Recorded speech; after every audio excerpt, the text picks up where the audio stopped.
Ilan na yon. Mahirap namang ikaw ay bubulabugin at maimpluwensyahan pa na yun ay sila na nga ang ayaw maniwala sa katiyakan ng kaligtasan.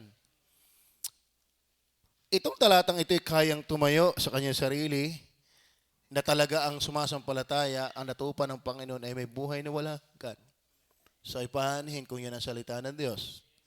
So ang iba, ang tinitira ay yung credibility ng scriptures. Ay, kung ayaw nilang maniwala dyan ay di iyo. Ay kung sila nga ay sa harap na, natalo na nga sila sa mga debate, hindi pa rin sila maalis doon sa mali. Ay, bet naman ikaw ay, yan ang tama, ay di huwag kang mayanig dyan. Tama ba? Mind you, brethren, tama ho ang maniwala sa walang hanggang buhay. Tama ho ang maniwala sa salita ng Diyos. May mga taong nag-aaral, pilit, baluktutin at sirain ito. Di kayo magpakaigi sa kabulukan nyo. Pero tayo mga kapatid ay safe maniwala kung ano yung sinabi mismo ng Panginoong Jesus. Ang eternal, from the Greek word na aionios. Aionios, ang ibig sabihin ay perpetual. Also use of past time or past and future as well. So ibig sabihin, ito'y pagpapatuloy, eternal, forever, everlasting. So, ang ibinigay sa atin ng Panginoon ay everlasting life. Actually, kung yung aaralin, ang everlasting life ay hindi nagsimula o magsisimula pag tayo nasa langit na. Ang everlasting life po ay nagsimula nung madatngan ka ng everlasting life. Yan ho ay si Jesus Christ. Si Jesus Christ so ang everlasting life. So, yan pong ating pag-aaralan, yung eternal life. At kung kayo meron na yan, purihin ng Panginoon. Ano ho? At bagaman tayo dumadaan dito sa iba't ibang mga kalungkutan, ay salamat na lang tayo na may palangit. Ay paaanhin. Una, God is the origin. Yan dapat lagi nating maintindihan. Sabi nga ng isang mga ngaral, you can only give what you have. Ang kaya mong ibigay lang ay yung meron ka. Alam mo kung bakit kaya ng Diyos magbigay ng buhay na walang hanggan? Kasi siya nga ay may buhay na walang hanggan. Siya kasi mismo ang buhay na walang hanggan. Kaya ang origin ng eternal life is God Himself. Kaya sabi ng Deuteronomy 33 verse 27, sabi diyan, the eternal God. The eternal God is thy refuge. Kaya, kung tayo nanganganlong sa Panginoon, nagtitiwala sa Kanya, ay siya yung eternal, ay paano? Paano ka hindi ka magiging safe kung doon ka nag-refuge sa eternal? Tama? Ay kung ikaw magre-refuse doon sa temporal, ay hindi ka nga magkakaroon ng eternal. Ay nag-refuse ka nga sa eternal God, ipaanin. Tama ba? Kung meron nga tawag doon, siguro dininong ko ni alam na alam din yun, sa kaninang Bioli, yung tinatawag na bangko matatag, subok na matatag, parang ang nakasandal sa pader. Anong pangalang bangkong yon? Bangko Pilipinas? Pilipino? Sino namit? Bangko Pilipino, subok na matatag. Ngayon, buwag. Ay ba, kung meron pa nun, subok na matatag. Hindi, ang Panginoon ang subok na matatag. Ano? The eternal God is thy refuge, and underneath are the everlasting arms. Everlasting arms. Eternal God, alam niyo ba ang arms, simbolo yan ng kanyang power o protection, and He shall thrust out the enemy. So, ang mapapasama, hindi yung nanganganlong, kundi yung lumalaban. From before the end shall say, destroy them. So, ang origin ng eternal life is God. At since tayo doon nanganganlong, ay di tayo ay may eternal life. Then Psalms 90 verse 2. Before the mountains were brought forth, or ever thou hadst formed the earth and the world, even from everlasting to everlasting, thou art God. Wala sa walang hanggan, ikaw yun, Diyos. Kaya yung eternal life ay nag-origin sa Diyos. Isaiah 57:15, for thus saith the high and lofty one that inhabited eternity, whose name is holy. So, that inhabited eternity. Then Romans chapter 1:20. For the invisible things of him from the creation of the world are clearly seen, being understood by the things that are made, even his eternal power and Godhead. So ang eternal life, mga kapatid, maliwanag, nakakapit talaga yan sa Diyos. Ang origin talaga niya ay ang Diyos mismo. Kaya ang Diyos ay hindi nag-exist kamakailan. Ano ho? Ang Diyos ay walang hanggang umiiral. At siya'y umiral, dahil siya'y umiiral. Okay, ngayon, ang pinatutungkulan ng Diyos, siyempre, lagi nating lilinawin ito, ano? Para sa safety ng tamang doktrina pagdating sa Diyos.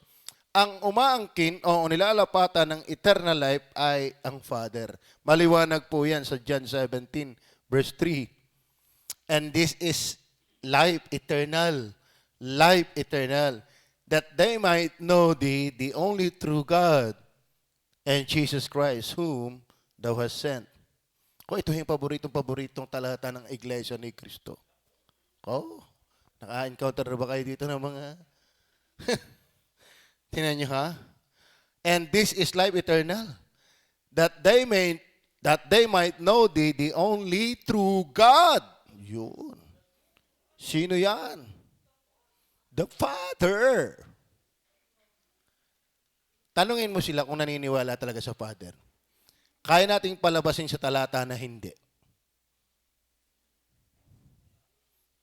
Di ba? Kaya ba naniniwala talaga ang Ama, ang tunay ni Diyos? Oo.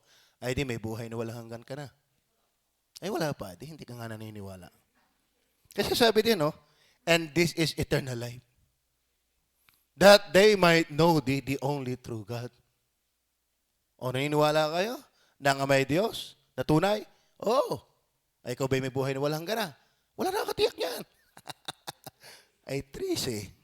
Ano? Ito ang kapaborito nilang gamitin. Kung tutuusin din naman, hindi naman talaga sila mananampalataya maging ng Ama. Di nila tiyak ang eternal life. Sino mang di tiyak ang eternal life, hindi believer ng Ama. Ano ho? Di nila matanggap ang anak sa pagiging kapantay ng Ama sa pagiging Diyos. So ang eternal life, mga kapatid, pertains to God the Father.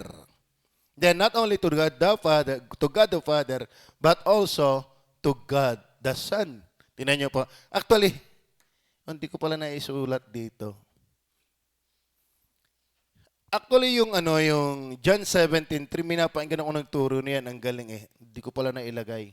Ang kinuha ay doon sa Genesis. So sorry, nalimutan ko. Yung salitang, and Jesus Christ, whom thou hast sent. Yun para sa only true God, sa pag-aaral nilang na Hebreo, and yung end na yun, ang idea sa Hebreo ay including. Ano? Kasi naka-emphasize lang only true God. Pero yung the word na end, diyan, sa Hebrew, at saka sa concept ng Greek na pagkakinuha, ang idea niyan ay including. Hindi ko lang nailagay. Ano ho? Yung kinuhang talata niya sa Genesis. Ano ba yung sa Genesis? Yung sa pamilya ni Lot, na may ginamit dong end at pumasok si Lot sa bangka. Ang kanya. Pero meron ginamit doon end, etc. Ang ibig sabihin, including his family. Yun ang idea. Including, not necessarily si Noah lang, may ginamit na end, including his family. Same principle na ginamit diyan yung end, ay kasing diwa, at yun ang ginamit dito, na ang idea ng end ay including. So, ibig sabihin, ang the only true God, including Jesus Christ. Yan ang ibig sabihin yun. Ano? Ngayon, pagdating sa pertains to the Son of God, 1 John 5:20, makinig po kayo. Baka pag nakaharap ninyo yung mga debatista diyan, tama? Are you with me? Ano sabi niyan? And we know that the Son of God is come and hath given us an understanding. Tignan niyo, we know that the Son of God, sino ang dumating? The Son of God is come. Talagang ay biblical. And we know that the Son, so maliwanag the Son of God ay dumating and hath given us understanding. So, yung dumating na yon ay binigyan tayo ng pagkaunawa that ye may know Him. Sino yung Him? The Son of God. That is true. So, ibig sabihin, the Son of God is come at binigyan tayo ng pagkaunawa upang makilala natin siya. Yung anak, di ba? That is true. And we are in Him, pertains to the Son. That is true. Even, yung niliwanag na yung Him, the Son of God, even His Jesus Christ, His Son Jesus Christ. This is the true God. And eternal life. Ako'y takatuon, pinaghiwag-hiwag ang talata, pinalabas ay ang Ama. Ay talaga naman. Ako'y habang nakahiga, nagpapahinga, meron nagpasok ulit ng isang kulto, Brad. Preaching ang style. Talagang binanatan nila na hindi sapat ang manampalataya lang, kundi ikay mabautismuhan. Yun yung tingnan nyo mga nando. Kaya ang tingin ko, nakakatakot ito sa mga bagong naandun. Kami muna ang pipiga bago isamuol sa inyo. Nagkalat talaga yan. Ito pinipilit nilang hiwagin. Pero ang liwanag ito mga, and we know that the Son of God is come. Amen? Hindi siya nang loko, siya'y dumating. And hath given us understanding. Kaya mga batid, yung hindi maintindihan na si Kristo ay Diyos, hindi binigyan talaga ng unawa ang mga yan. Kaya biyaya yung maintindihan si Jesus Christ. That we may know Him. So yung we may know Him, karuktong pa rin yan ng Son of God. That is true. Yung Son of God, ay totoo yan. Sa kanila, hindi. Sa atin, totoo yan. And we are in Him. Kaya nga hindi totoo sa kanila, hindi sila sa Kanya. Tayo sa Kanya. That is true. Lalo nang nilinaw, even His Son, Jesus Christ. This is the true God and eternal life. Kaya ang eternal life, God is the origin. Pertains to God the Father, pertains to God the Son. And sabi ng Isaiah 9:6, ito pinipilit din nilang talagang, itong mga ito, talagang ang trabaho ay mamilipit. Pero ito yung pilipit na mapait. Alam ko yung pilipit, di matamis yan Pero sila yan talagang walang kagaling-galing. Tingnan niyo pong Isaiah 9:6. Tingnan niyo, for us, unto us, a child is born. Sino ang prophecy diyan? Si Jesus Christ. Tama ba? Alam nga namang ama yan. Hindi ipinanganak ang ama. Mayroon ko pa ingang balita. Ang amay nanganganak din. Talagang ginagawa nilang pangtaong usapang literal. Tingnan nyo Bagsak sila dun kung tatanggapin nilang ama ay ang ama lang. Di ba may meaning ang ama? Ang idea ng ama, source of everything. Kasi wala namang name ang Panginoon kung walang Bible revelation na inspired special revelation. Wala At lahat ng ininame ng sa Diyos, kung ano yung kanyang function. Ano ba sa pagiging Jehovah? Jehovah Nisi. Ano ang function ng Jehovah Nisi? Sa labanan. Jehovah Rapha. Jehovah Chitkino. Jehovah Jireh. Ang daming nilapat. Kasi yun ang work niya Yun ang trabaho niya Bakit siya tinawag na Elohim? Kasi creator siya Bakit siya tinawag na Adonai? Kasi Lord siya na dapat paglingkuran. Bakit siya tinawag na El Shaddai? Kasi siya yung source of everything. So kung ano yung kanyang function, yun ang ikinakapit na ngalan sa kanya. Okay. Ngayon, tingnan po natin ang kay Jesus Christ. For us, unto us a child is born. Unto us a son is given. So, maliwanag si Jesus Christ yan. And the government shall be upon His shoulder. Kaya sabi natin, siya yung Messiah. As anointed one, as prophet, priest, and king. One day, itong mundong ito ay nasa ilalim ng kanyang pamamahala. Literally. Pero ngayon, si Kay Buloy muna ang nag-enjoy. Okay?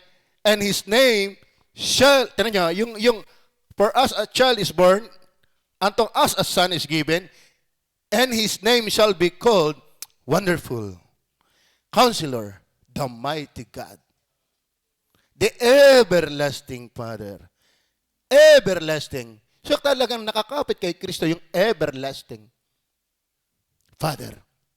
Kasi Kristo, anak siya sa plano ng pagkatubos. Pero siya ama din sa pagiging source ng lahat ng bagay. Kasi sabi ng John 1:3, walang nilikhang anuman kung hindi sa magitan niya. Are you with me? Micah 5 verse 2, ito'y pahula kay Kristo. But thou, Bethlehem, Ephrata, though thou be little among the thousands of Judah, yet out of thee shall come forth unto me that is to be ruler in Israel. Si Jesus Christ yan, di ba siya pinanganak sa Bethlehem?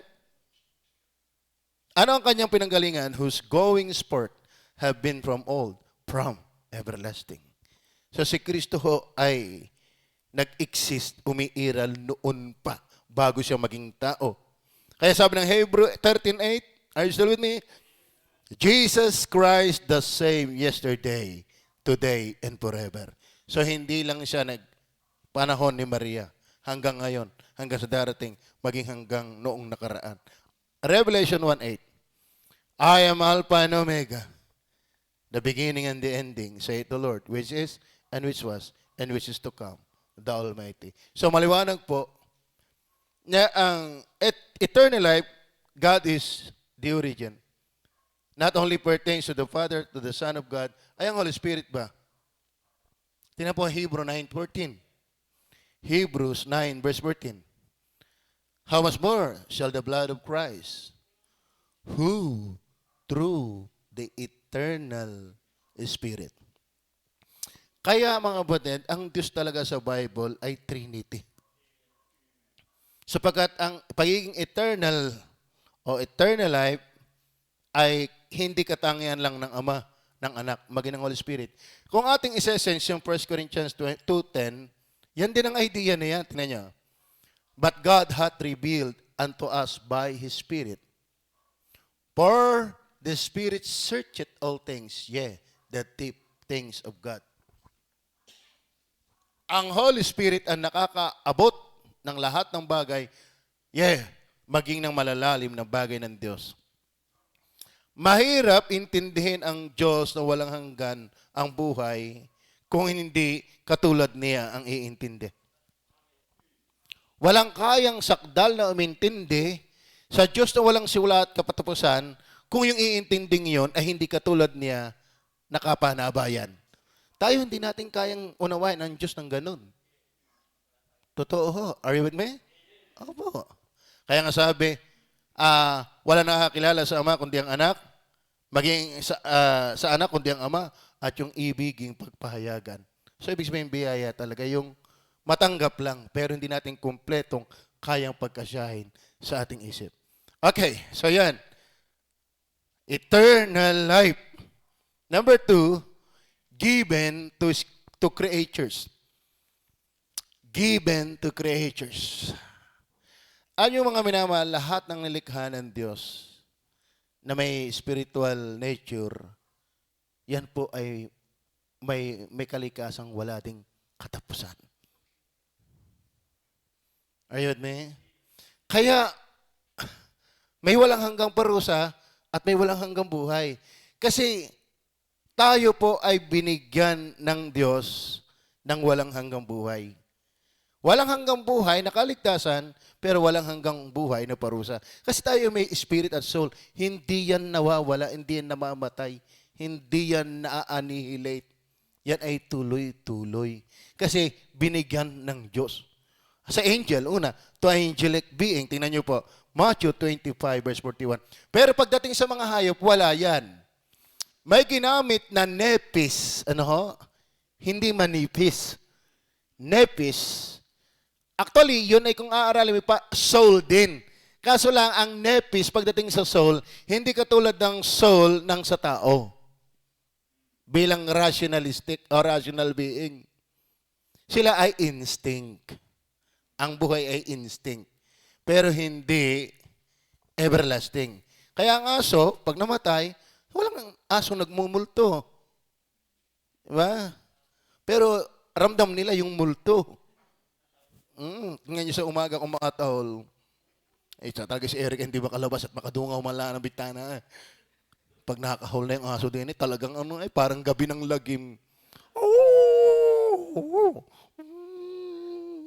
May isang aso nga dito itinapon ni Melmark, buhay pa. Pag siya brutal ka ng taong yan, paano, napunta na sa kapitbahay, talagang pag umalngal na hanggang umaga na, ay nakakahiya. May tinapon na yan ni Melmark, talagang kita mo naman, nabuka ka sa ere, buhay na buhay. Meron dito 3 aso na namumroblema kami, ay inilibing na buhay. Talaga si Melmark, kaya lumabas na, nakukonsensya na. Sa kanyang mga pinagagagawa, ay napilitan na mag-mission. Alam mo siya yung mga naglilibing ng buhay, nagtatapon ng buhay. Instinct po sa kanila. Pero ito, sabi ng Matthew chapter 25 verse 41, pagdating sa angelic being, given, yung eternal life, o everlasting, given to creatures, number 1, sa angelic being. Kung sasabihin naman niya sa mga nasa kaliwa, magsilayo kayo sa akin, kayo mga sinumpa, at pasaapoy na walang hanggan. Bakit pasaapoy na walang hanggan? Kasi ang ilalagay doon, walang hanggan din. Are you with me? Sino yan? Ang Diablo at kanyang mga anghel. Tama? So, merong walang hanggang buhay na talagang hindi mawawala. Kaso lang, hindi lahat ng creature ng Diyos na binigyan ng walang hanggang buhay ay positive ang pupuntahan. Hindi din namamatay, kaso lang walang hanggang parusa. Pero ang puntos, ang Diyos talaga nagbigay ng walang hanggan. Kaya mali yung sasaksi na a-annihilate daw. Sala, para lang iwasan ng impyerno, i-annihilate ang soul. Hindi na-annihilate. Bakit sasabing everlasting punishment kung lusaw ka na? Paano magiging punishment yung hindi mo naman nararanasan? Hindi mo naman nararamdaman? Ay bet gaangal na yung mayaman doon. Awang Abraham, maawa ka sa akin kung annihilated na siya. Bet siya magmamakaawa pa. Talagang yan ang mga kulto. Tama ba? Ay kung ang kamatayan, kumbaga in-stop ka na sa iyong existence, tinunaw ka na, minelt ka na, at kung saan ka nang isinama sa tubig, meron pag paniniwala wag kayo ikang maniwala siyempre. Tayo pag namatay, tayo sasama lang sa tubig. At kung saan tayo dalhin ng tubig, di tayo inumin ng kung ano-ano. Ang masama niya, inumin ka ng iyong bianans. So, mali po yun. Then verse 46, tingnan po ang verse 46. At ang mga ito'y mga paparoon sa walang hanggang kaparusahan, datapot ang mga matuwid ay sa walang hanggang buhay. Then, mapapansin po natin doon sa Acts 17:28 na ang buhay talaga ay galing talaga sa Diyos. Ito may angelic being o mali pala binasa ka. Revelation 20 verse 10 pala, susunod. Ito man ay galing tao o mga hayop, mga halaman. Tingnan po natin ang Revelation 20 verse 10. And the devil, di ba't anghel yan? Kaya maniniwala si Lucifer ay anghel dati yan. Pero naging devil ngayon. That deceived was cast out into the lake of fire and brimstone where the beast, sino yung beast? False, Antichrist yan. And the false prophet are and shall be tormented day and night forever and ever. Bakit? Kasi ang Diyos na walang hanggan, siya yung origin yan, siya ang nagbigay ng walang hanggang kalikasan din sa kanyang nilikha. Kaya, ang anghel, hindi ho yan mamamatay. Hindi ho talaga mamamatay yan. At hindi ma-annihilate yan. Maging sa tao, tingnan niyo po ang human being. Ang tao man ho ay hindi mamamatay. Ang nawawala lang ay physical. Yan ang mamatay. Kaya itong tatandaan ninyo hindi talaga ito ang tunay na buhay ang earth. Maging ng unbeliever. Ito ay paghahanda sa eternity. Mind you, ay talaga given naman natin. Ikita naman natin nasa kasaksiyan. Tingnan, pumunta ka lang sa kampusan to, ang daming tao doon namatay. Ibig sabihin, this is not our final place. Temporary lang tayo dito. Kaya sabi ni Tozer, si Tozer ba yun? O si Lloyds, John Lloyds ba yun tawag doon? Martin Lloyds. Sabi niya, kung dapat ang maintindihan lang talaga ng tao na siya'y naghahanda lamang ng kanyang buhay sa walang hanggan. Totoo na ho. Hindi ho tayo taga rito, whether you like it or not. Hindi ho tayo mag-i-stay dito. Kung hindi ka sa langit, di ka sa impyerno. Bakit? Ang buhay sa lupa may katapusan. Yamang salabok ka ng galing, salabok ay babalik ka rin. Tama? Tayo ay sa palipas dito. May COVID o wala, sa pawala tayo. Mamatay tayo. Tama ba? Ewan ko kayo, ba naman kayo hindi nga. Di ba? Ano ang galing ninyo? Kahit pa kayo kumain, sabi na pagka daw ikaw ay birthday, ang magandang handa ay pansit na hindi pinuputol. Bakit? Yan ay pampahaba ng buhay. Kaya nga inay, wala na eh. Siya yung nagpakilala sa amin yan. Pag may birthday, wag puputulin. Bigay inunahan na kami. Hindi pa nakita si Jemuel. Naku, kung buhay ang inay, sa gigil niyan sa apo. Lalo tumukha ng dade. Ano? Yun lang. Huwag naman siya ikatatahimik, ikakaabala ng ano? Marami kasing paniniwalang sala eh. Napakarami. Ano? Ano sa tao, human being, kung magagay sasabihin naman niya sa mga nasa kaliwa, magsilayo kayo sa akin kayo mga sinumpa at pasapoy na walang hanggan na inihanda sa dyablo at sa kanyang mga anghel. Pero doon lang ba? Verse 46. Saan ba yun? Sasabihin niya sa mga kaliwa, sino ba yung nasa kaliwa? Hindi ho yan anghel. Yan ho yung mga kambing. Kaya ang susi para ikaw maligtas, maligo ka lagi. Nang huwag kang mag-amoy kambing. Ano? Ganun lang ang bagong doktrina na natuklasan natin. Ano? Iwasan mong maging kambing. Pero sa totoo na, ang tinitipon ho doon ay mga unsaved.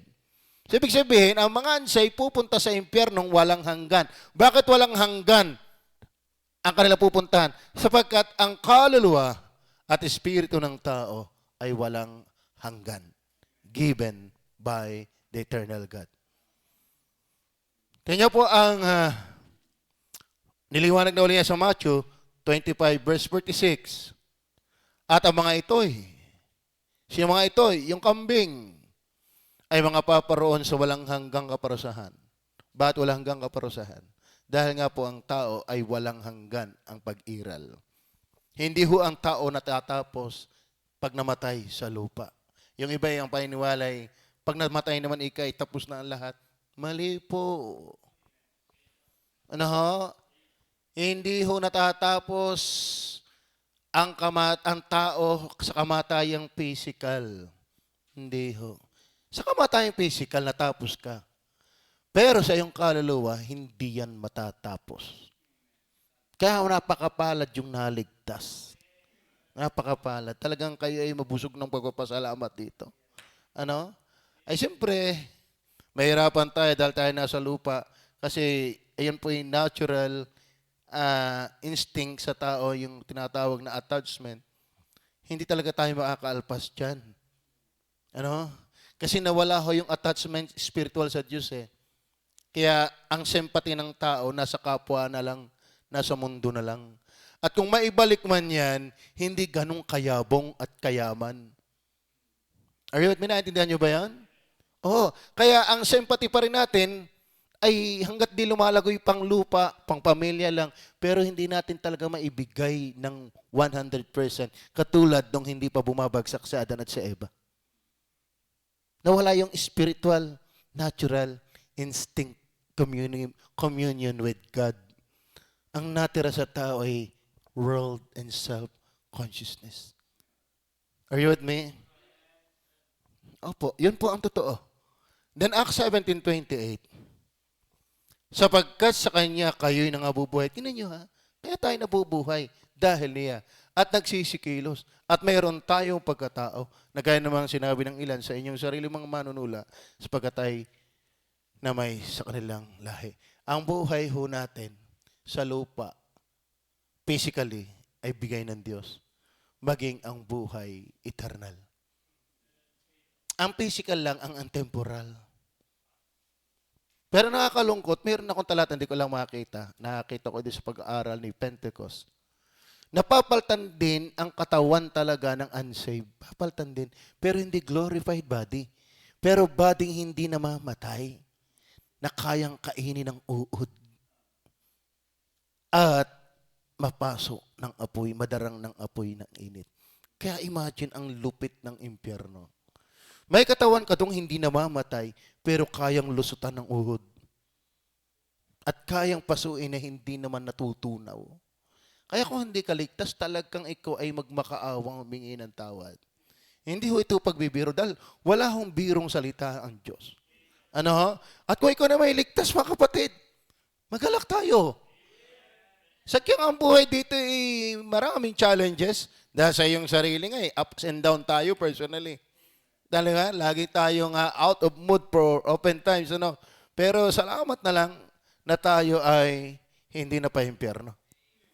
So, given to creatures, angelic, and then to human being. Kasi hindi ko binigyan ng hayop.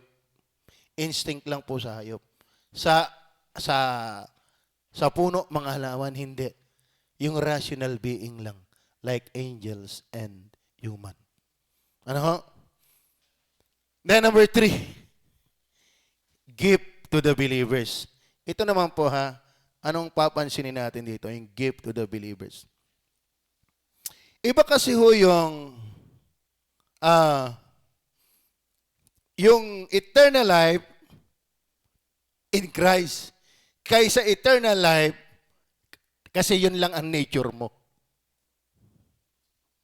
Naintindihan niyo ba yun? Tingnan niyo po ang sabi ng Roma 6:23.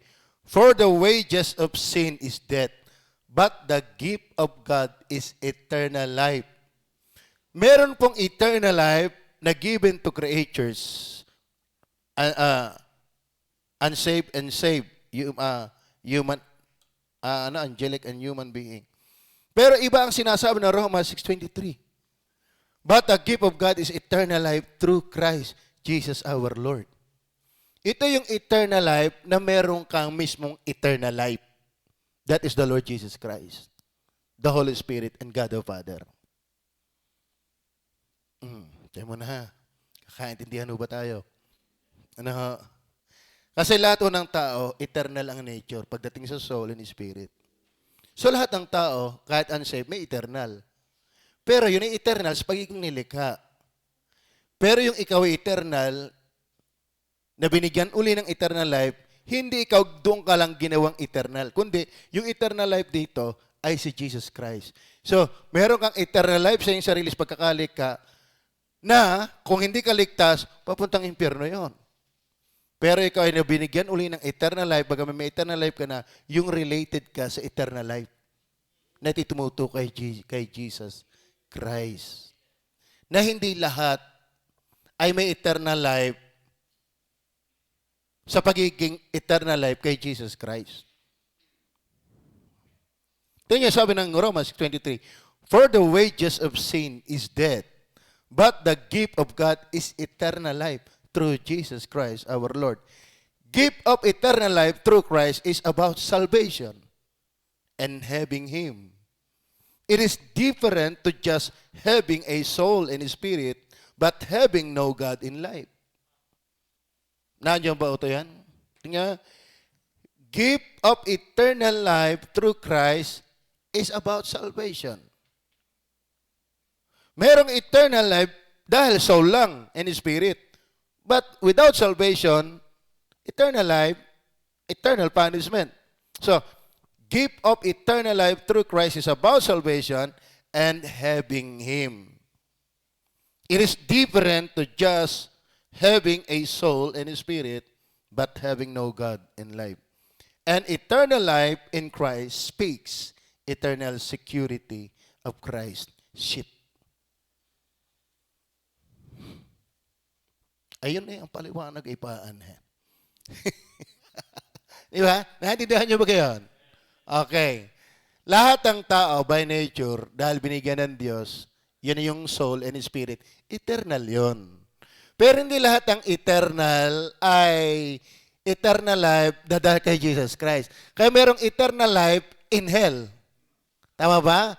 Pero yung ikaw ay eternal life din, na may soul ka rin, nadatnan ka pa ng Jesus Christ, eternal life speaks about salvation. Having Him. That is eternal security. Kaya mga kapatid, para anong nangyari, Garne? Ikaw sa iyong sarili, ay meron ka ng buhay na hindi mamamatay. Kaso lang, pag hindi pa impyerno, hindi ka pa rin pag hindi ka ligtas, hindi ka rin mamamatay sa impyerno eh. Pero maganda, nung madatnan ka pa ng eternal life, that is Jesus Christ. Eternal life na hindi ka mamamatay, at yung eternal life na hindi ka papaparusahan. At yan ay yung mga tupa ni Kristo. Kasi tingnan mo, John chapter 10, verse 27 and 29. John chapter 10, verse 27 to 29. Hindi ho lahat ng walang hanggang buhay ay dahil palangit. Dahil ang kaluluwa lang at espiritu ay hindi talaga mawawala. Pero iba yung walang hanggang buhay na may Kristo. Natiyak kang ikipupunta ng langit. Dahil si Kristo din. Dahil si Kristo nga ang walang hanggang buhay. Nasaan ba yung ating talata? John chapter 10, verse 27 to 29. Sino ko sila? Niya sila. Sinasabi ko lamang sa inyo at hindi ninyo, chapter 9 pala ito. 27. Dinirinig ng aking tupa ang aking tinig. So ang kausap ng 28 and 29, kanyang tupa. At sila'y aking naikilala. At sila'y nagsisunod sa akin. So ang naikilala niya ay kanyang tupa. Pero sa Matthew 7, 21, 23, lumayo kayo sa akin, hindi ko kayo nakikilala. Kaya walang kwenta ang ginagawa ng sinumang hindi tupa ng Panginoon. Verse 28, at sila'y binibigyan ko ng walang hanggang buhay. Yung tupa niya, digat ang tupang yon, hindi rin naman sagya mamamatay. Pero ibang usapan yung binibigyan niyang walang hanggang buhay, ito yung pangkaligtasan. Ito yung walang hanggang buhay kasama ang walang hanggang buhay. At sila'y binibigyan ko ng walang hanggang buhay at kailan may hindi sila malilipol at hindi sila agawin ng sino man sa aking kamay. Ang aking Ama na sa kanila ay nagbigay sa akin ay lalong dakila kaysa lahat at hindi sila maaagaw ni naman sa kamay ng Ama. So, may binigay na walang hanggang buhay. May walang hanggang buhay na. Pero yung walang hanggang buhay niyan, kung walang hanggang buhay, nito si Kristo, walang hanggang buhay na pagkapahamak yun. So, ang tinutukoy dito walang hanggang buhay ay yung katiyakan ng kaligtasan dahil hindi nga titigil ang humahawak sa tupa. Pero sinasabi doon ay tupa. Hindi lahat ng tao. 1 John chapter 5:11, tingnan po natin. 1 John 5:11. And this is the record that God hath given to us eternal life. Oh, yung eternal life is given already when we speak about soul and spirit.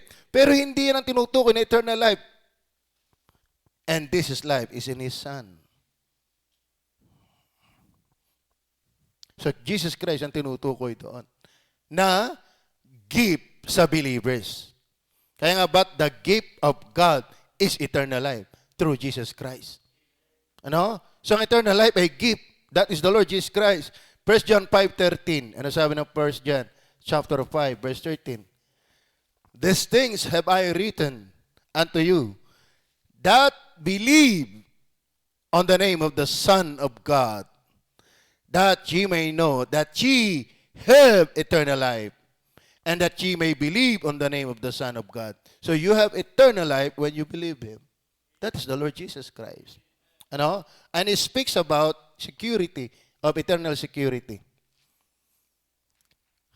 Give to the believers. Pero sa unbeliever, sila din ay may walang hanggang buhay. Kaso lang, sa walang hanggang buhay, nakaparusahan. Tama ba? Maliwanag sana to.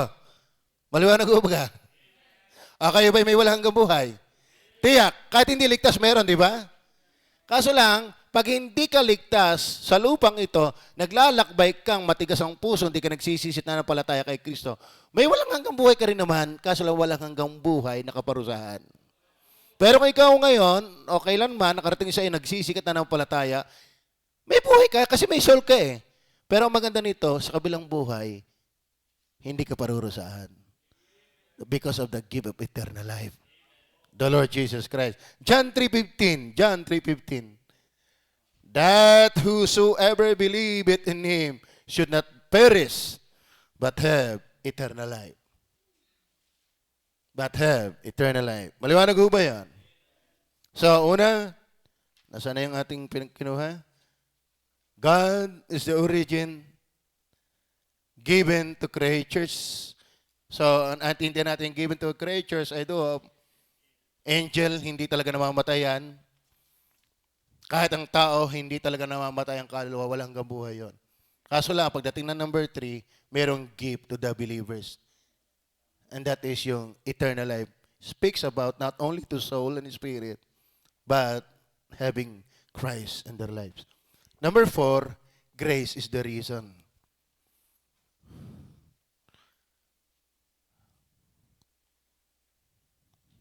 Yung eternal life na yan, na binigay sa believers. Roma 5:21. Roma 5:21. That a sin hath reigned unto death. Alam mo ang kasalanan? Hanggang sa kamatayan. Even so might grace reign through righteousness unto eternal life by Jesus Christ. So, yung grace nag-reign through the righteousness unto eternal life. So, ibig sabihin, ang cause ng eternal life given to the believers, kahit naman doon sa creatures, yan ay ano eh. Yung pagka-create sa atin, sovereign grace yun eh. Sovereign will yun. Pero yung ikaw ay na-create na bumagsak at makasalanan, para ikay magtamo ng buhay na walang hanggan, na ito mismo yung siya, ay dahil ang grace. Titus 3 verse 7, that being justified by His grace, we should be made heirs according to the hope of eternal life. Talagang yung grace ang cause of eternal life. Are you with me? Pag sinabing grace, ibinigay sa hindi naman dapat bigyan. Hindi ho tayo karapat dapat yan. Talagang biyaya. Grace, ito, mayroong outline dito. Grace in a sense that to have Christ for eternal life, including those who will believe, are eternally purpose in Christ. Grace, in a sense, yung pong grace na tinutukoy diyan, in a sense that to have Christ for eternal life, including those who will believe, are eternally purposed in Christ. Naintindihan niyo ba kaya? Patak na naman tayo diyan sa ayaw nilang pakinggan. Kasi ganito po yan. Di ang Diyos ang dahilan, yung biyaya niya. Pero tayo, makasalanan, bit ka naman binigyan. Wala naman siya nakikita sa iyo. Ano nakita niya sa iyo? May tiningnan ng Diyos sa iyo noon pa. Hindi ikaw. At ang tiningnan para ikay maglapatan ng biyaya ay si Kristo. Dahil si Kristo lang ang pwedeng bigyan ng pabor na mailapat sa iyo na hindi sisisihin ng Diyos. Kasi alam mo mga kapatid, may talata sa Kawikaan, karumaldumal na, ano yung tawag doon? Na ariing ganap ang makasalanan. Ibig sabihin, yung tanggapin ka ng Diyos na walang dahilan, masama ang Diyos. Galit nga siya sa kasalanan pag kanya tatanggapin. Kaya kanya tinanggap para sa eternal life, ito po yan. Nasaan na yan? Grace in a sense that to have Christ for eternal life, including those who will believe, are eternally purpose in Christ. May talata tayo. Efeso 3:11. Efeso 3:11. Ano sabi niya? Pakibasa nga po natin. Read.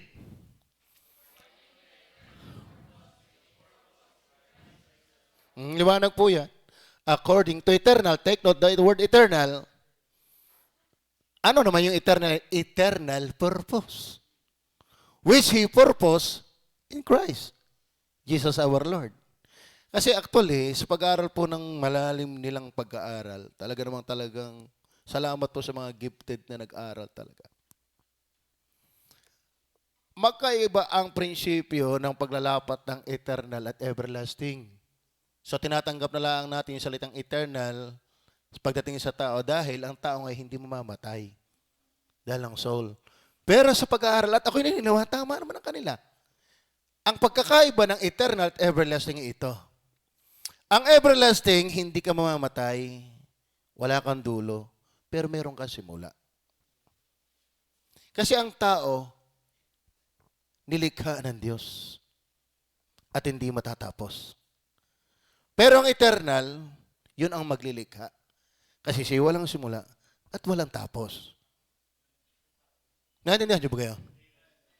So, ibig sabihin, ang paglalapatan ng eternal purpose, hindi ikaw. Kasi ikaw naman ay may simula. Ang paglalapatan na kayang sumaklaw, yung everlasting, ay yung eternal Son of God.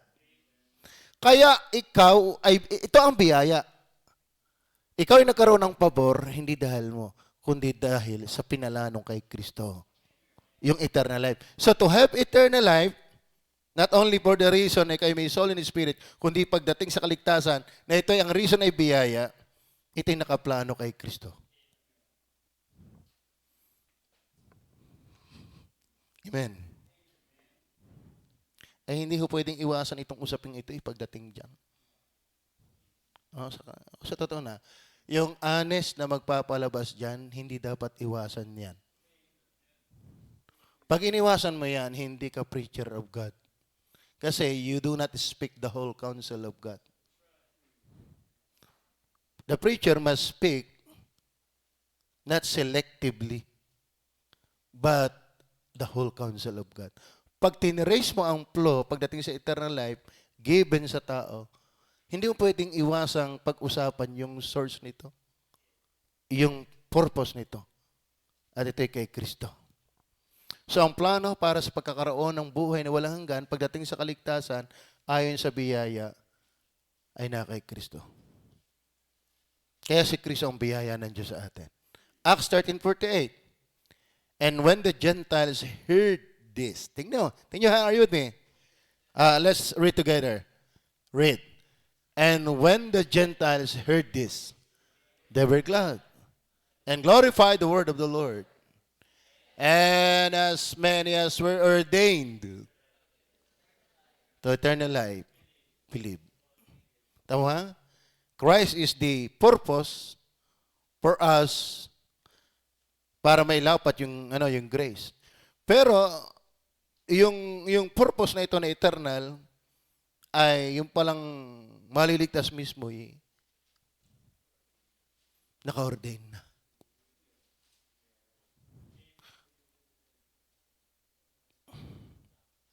Amen? Sa Tagalog, ano yan? Tingnan niyo pa sa Tagalog.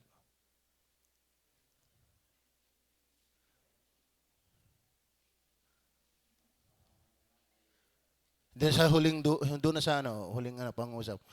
At nagsasampalataya. Di kayo ang mananampalataya, yun ang magkakaroon ng buhay na walang hanggan? Di ba? Paano magkakaroon ng buhay na walang hanggan? Manampalataya kay Kristo. Pero yung biyaya ng buhay na walang hanggan, yung pala ay nakapalano kay Kristo. Tama. Kasi hindi ho tayo ang pwedeng basta bigyan ng buhay na walang hanggan. Hindi ho tayo karapat-dapat. Mayroon dapat mamag-itang sa ating karapat-dapat para tayo ay bigyan ng ganyang biyaya. At yan ay si Jesus Christ. Pero yung palang bibigyan na mananampalataya ay tinalaga sa buhay na walang hanggan. Ay mahirap ito Ay paanin. Di ba? Yan ho ang mahirap talatang tibagin ng mga aking kausap. Yung pala, kaya kinanampalataya ay ikaw pala yung nakatalaga na paanhin niya. Ay, di, alisin na yung talatang yan sa Bible. Tingnan niyo ba ang 2 Timothy chapter 2 verse 10. Therefore, I endure all things for the elect's sake, that they may know also obtain salvation. The salvation which is in Christ. Kompleto ito sa ating tinatakil. Tinan niyo ha, eternal glory. Kasama na eh. Therefore, I endure all things for the elect's sake.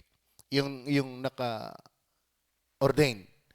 That they may also obtain salvation, which is in Christ Jesus.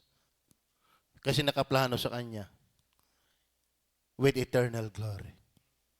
So yung eternal na yan natin pinag-uusapan, eternal life. Kaso lang, hindi ito yung soul and spirit, kundi yung about salvation, pero ang reason is grace. Then, Titus 1:2. Titus 1:2. In hope of eternal life, which God, that cannot lie, promised before the world began. Ang lupit ng pangungusap niya. Kaya mga kapatid ko hiniwala na ang kaligtasan hindi nawawala. Kasi ang kaligtasan mo naman hindi nga ngayon nangyari. Ang kaganapan ngayon ang nangyari. Pero noon pa yan. Tama? Opo. Medyo bulay yung puno yan. Number 2, ilalim ng grace natin. Grace in a sense that it is absolute work of God without merit from men. Kasi kaya kay Kristo ang purpose niyan, kasi hindi pwedeng manggaling sa tao na nilikha ng Diyos lamang at makasalanan. So may talata tayo, patingin nga natin, Filipos chapter 2 verse 12 and 13. Nasa daloy pa ba tayo sa eternal life? Kasi tingnan ko sa concordance yun ang magkakadais. Kaya nga mga minamahal kong, paanong inyong laging pagsunod na hindi lamang sa harapan ko, nga naman, kundi bagkus pa ngayong kayo'y wala, ay lubusin ninyo ang gawain ng inyong sariling pagkaligtas na may takot at panginginig. Yan ang patalata ni Soriano eh. Ha? Gawin ninyo, lubusin ninyo ang gawain ng inyong sariling pagkaligtas. Kita mo yan. Ikaw ang gagawa ng iyong sariling pagkaligtas. Pero sa English yan ay work out, not work for. Kaya pagdating ng verse 13, tingnan niyo pa ang verse 13. Bakit ikaw gagawa, work out ang salvation? Kasi talaga ang kaligtasan dapat nag-work out. Are you with me? Bakit? Ang Diyos kasi nag-work in. Are you with me? Ito ang ating sinasabi eh. Regeneration is what God's working in. But conversion is man's working out. Are you there? Ulitin ko. Regeneration is what God's working in. But conversion is man's working out. Alam mo kapatid, kapag talagang ikaw ay kinilos ng Holy Spirit sa loob, gagawa yan dapat sa labas. Nandito ba yan? O kaya, sapagkat Diyos ang gumagawa sa inyo maging sa pagnanasa at paggawa ay sa kanyang mabuting kalooban. Yung sinasabi ng verse 12, work out. Bakit? Meron kasing Diyos na gumagawa sa loob. Maliwanag ko ba? Kaya kung ikaw ay ligtas, hindi pwede hindi maglilingkod. Hindi pwede hindi susunod sa Diyos. Kasi hindi humahina yung pagkilos na ginawa sa atin ng Diyos. Are you with me? Lagi kong ilustrasyon sa inyo eh. Bike lang, nabangga, katilapon ka rin eh, di lalo kumbas. Tama ba? Eh, ang Diyos ang gumawa sa iyong puso, bakit man hindi makikita sa labas? Imposible. Imposible. Tama ba? Maliwanag ko ba? Tingin ko sa inyo, dilim eh. Okay? Efeso 2:1-10, di natin mababasa, layong usapan yan. Kasi grace, by grace, it is not of works, but by grace. Kaya grace in a sense that it is absolute work of God without merit from man. Apart from man's merit. Okay. Dahil number 3, yung under niyan, grace in a sense that fulfilling the law has no part in it. Grace in a sense that fulfilling the law has no part in it. Alam niyo ba yung grace at law magkaiba? Pero ang kaligtasan ay grace. Kaya walang pakialam ang kautusan sa kaligtasan. Ganun na lang yun. Kaya kawawa sa Batista nating kaibigan. The law is my shepherd. I shall not want. Ang tama ay the Lord is my shepherd. Hindi the law. Amen? Never intended that the law was given for us to be saved.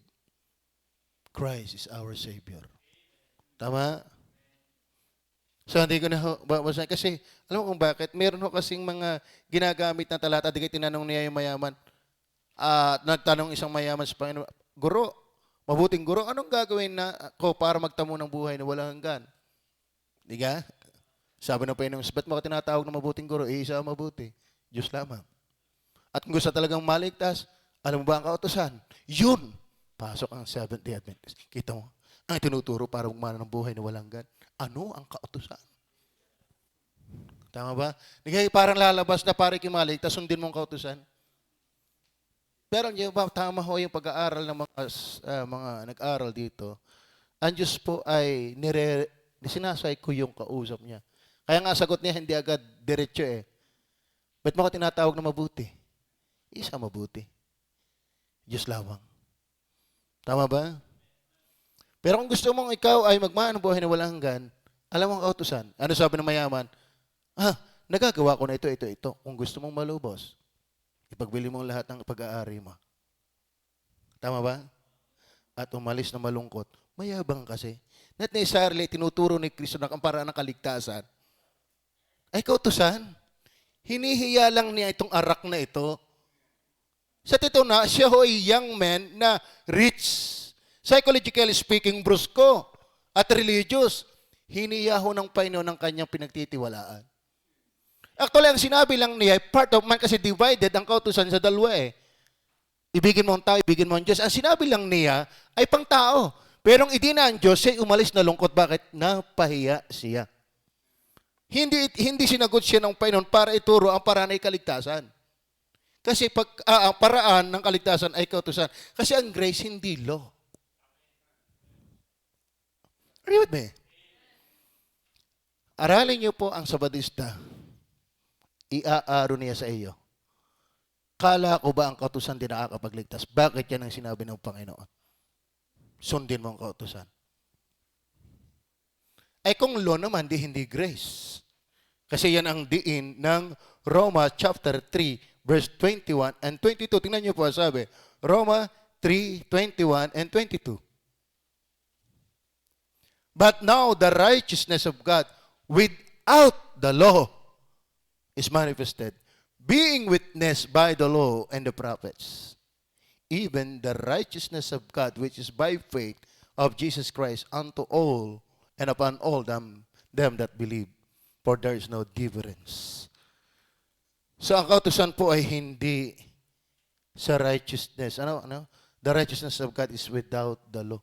At yung righteousness of God is through the Lord Jesus Christ. He is the grace. Romans 10:17. For therein is the righteousness of God revealed from faith to faith. From faith to faith, hindi from faith to the law. From faith to law. From faith to baptism, no. Ang righteousness of God revealed from faith to faith. Kaya the just shall live by faith. Ewan ko kung tayo nakakaintindihan din. Ano? Maliwanag ho baga? Naiintindihan ho baga? Maintindihan pagkaharap ng Sabadista. Ano? Kasi yan ang ginagamit niya, Matthew 10:17, 18 and 19. And when he was gone forth into the way, there came one running and kneeled to him and asked him, Good master, what shall I do that I may inherit eternal life? And Jesus said unto him, Why callest thou me good? There's none good but one. That is God. Thou knowest the commandments. Yun. Itong pamatay nila. Ito mo yan? Nagtatanong kung paano magkaroon ng buhay na walang hanggan. Ano ang sagot ng Panginoon? Thou knowest the commandments. So, ibig sabihin, in order for you to obtain eternal life, thou knowest the commandments. Paano sasabihin natin by grace? Testing ko lang kayo sumagot niyan. Amen? Salvation is by grace. But sabi ng Panginoon, ng Panginoon sa Panginoon, ng lalaki ito, Panginoon, paano ako magkaroon ng buhay na walang hanggan? Thou knowest the commandments. Siya na kada pinanghahawakan. Kung gusto mong maligtas, alam mo ang kautusan. Parang ang dating, di sundin mo yan nung maligtas ka. Ay tayo may maliligtas magitan ng pagtupad. Ang daming talatang babanggain. Intindihin natin ngayon yan. Tama ba? Kaya sabi dito, kung nyo babasahin patuloy-tuloy, ang sinabi lang ng binatang ito na mayaman ay, nagawa ko na yan, pang tao. Pero yung pang Diyos, pagbili mo ang iyong kayamanan at lahat ng inaari-arian, ibigay mo sa iyong kapwa. Bumalik at sumunod sa akin. Siya'y nalungkot. Ano sabi ng Panginoon? Napakahirap pumasok sa kaharian ng Diyos ang mayaman. Magaan pang pumasok ang kamil sa butas ng karayom. Asbag ito Hiniya siya ng Panginoon. Kasi pinagmamalaki niya, siya mabait, mahusay, sinusunod ng kautusan, pero hiniya ng Panginoon. Hindi dahil siya tinuturo ng kautusan ng paraan. Kundi hiniya siya doon na hindi niya kayang asahan yung kanyang inaasahan. Kasi ang kaligtasan ay biyaya. Sana intindihan natin yun. Kasi alam niyo ba, yan ang unang talatang in-encounter ko sa Batista at ako'y tulalang-tulala. Bakit? Hindi man tinuturo sa amin yan Basta kayo ligtas. Ayun, nakasulubong ng ganyan. Oo nga. Kaya maganda din yung nagsosolwin. Na-encounter mo yan, ikaw mismo yung magsasaliksik at mag-aaral.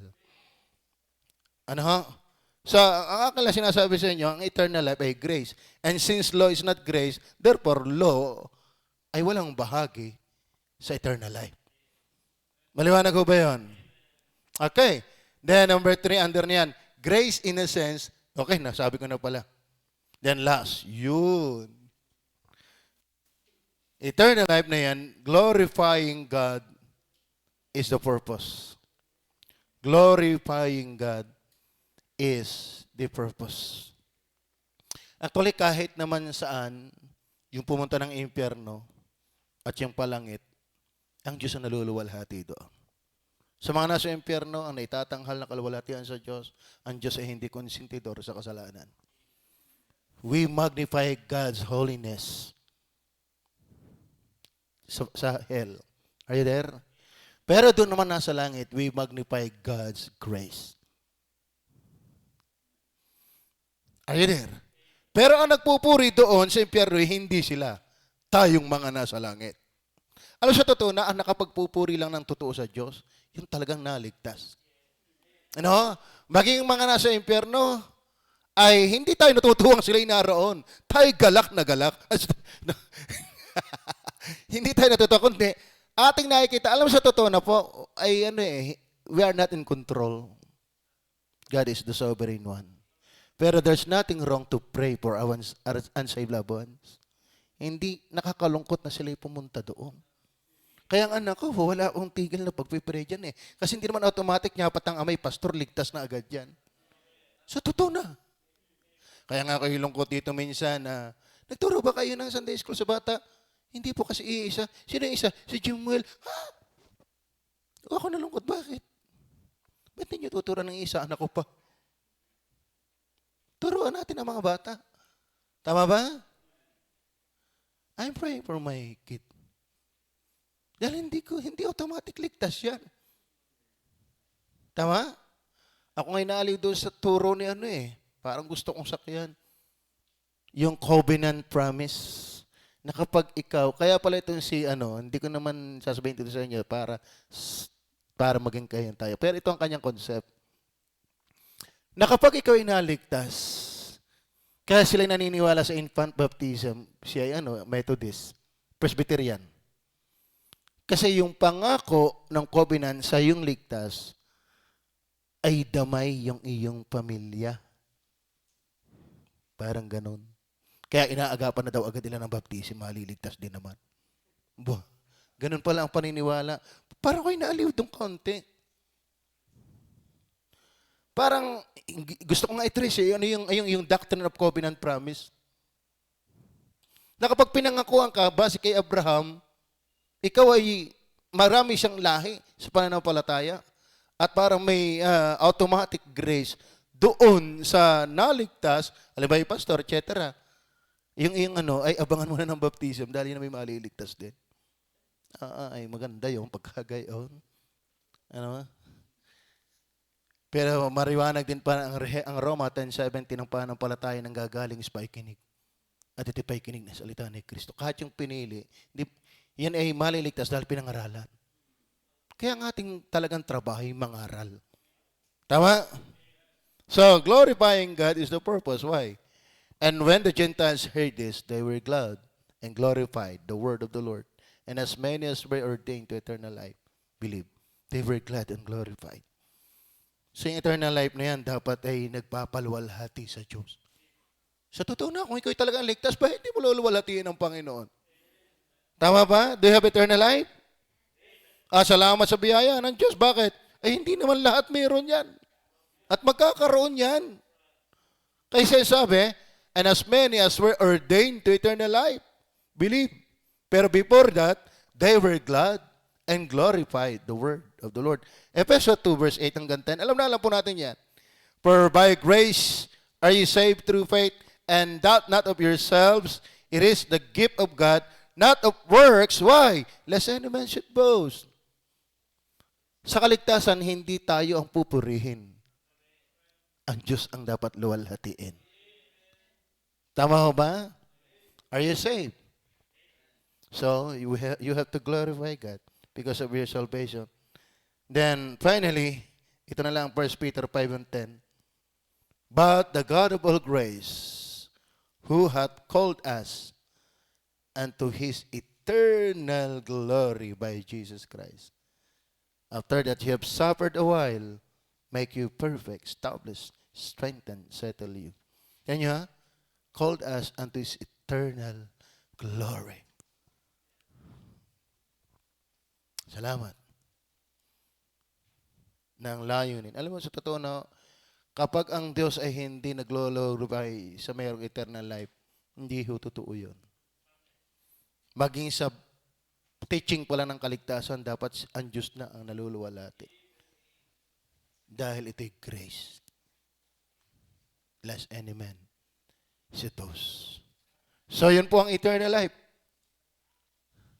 Tininan ko po yung patas ng ng concordance. Sayang ho kung iwanan ko yun. Yun naman talaga ang paborito ko. Di bahala na kayo. Tama? Talagang pagdating po sa eternal life, ang lalabas nating biyaya lamang ng Diyos. Sabi manalangin, Panginoong Banal, salamat po na marami ng eternal life ay binigay mo sa amin. Ito'y ikaw lamang ang origin. Hindi lang po yung hindi namamatay bilang kaluluwa at espiritu, kundi yung kami hindi na mapapahamak dahil kami iniligtas ng iyong biyaya para sa iyong kaluwalhatian. Salamat po na marami. Sa pangalan ng Panginoong Jesus. Amen.